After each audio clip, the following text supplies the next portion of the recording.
Hello ka-universe! Dahil ngayon ay Pebrero, araw ng mga puso, meron akong inihanda para sa inyo. Araw ng mga puso, wag ka lang basta makiuso. Ang usapin dito ay puso. Huwag ka lang sweet o mabait dahil sa okasyon, dapat ay sa buong taon ng inyong relasyon.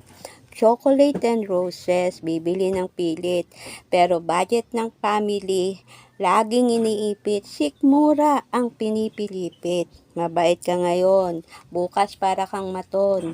Ang mga babae, prinsesa ngayon, bukas walang pahinga at wala ring pera. Parang si Cinderella, isang gabi lang ang pantasya. Ang pagmamahalan ay hindi tuwing Pebrero lang. Dapat mula noon, ngayon, at magpakailanman.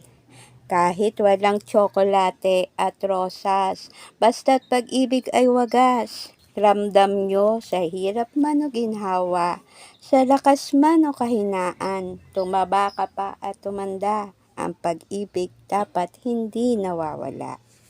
If you are single, do not mingle. Ipag-pray ang right partner. Tiyak si Lord ay may nakaprepare.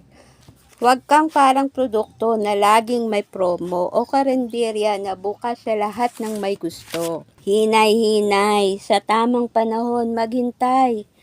Isip-isip, huwag mainip upang tama ang makaisang dibdib. Yan po. Happy Valentine's po in advance. God bless ka-universe. Love you all.